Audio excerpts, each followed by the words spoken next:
Peace and love. I just want to kind of do a quick introduction. I'm the Dedicated Educator, also known as the Keeper Crow. And I really wanted to just come on and tell you about my why. So most of you who really know me know that I have two children, a 9 in Brooklyn, twin girls, and they are my world. I have become a better person because of them.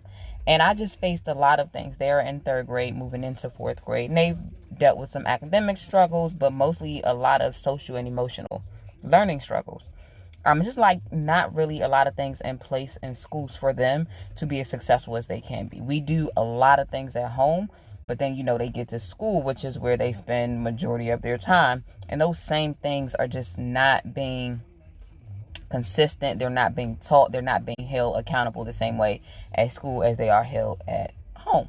So one of the things that we did this school year, both of my daughters had a 504 plan. Number one reason why I know this work is so important and why I am so gung-ho on building my own table and not waiting for anybody to invite me to theirs is just truly because the way that I've had to fight and advocate for my children to get them the supports that they need when the school has it available to provide. And I'm not even going to get into the reasons why they choose not to. But the way that I had to advocate for my children, if I was not an educator, I would have listened to the things that the school told me. One, telling me that my child needs a medical diagnosis to have a 504. Not an IEP, but a 504 plan. Which we know that's mostly not even necessarily just tier 3 students, but it's literally just to provide behavioral supports and emotional learning supports, right? So that child can be successful when they show symptoms of anxiety or get frustrated. Right? And I've been doing this for a while. I've been an educator for over 5 years. So it's not even just the way I've had to advocate for my own children.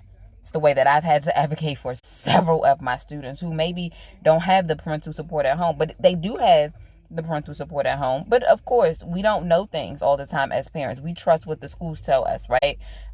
Because, back in the day, the school was really a part of the village. They weren't really always a part of the problem. We had our schools. We had our teachers that represented us, and we knew that we could trust what our teachers did and what our teachers said. And not to say that it's not the case now, because we do have some really amazing teachers that are doing their damn thing. But it's the internal fight and the internal struggle working within the school system to get some of these things done that we know the fight is not as hard in some of these other school districts.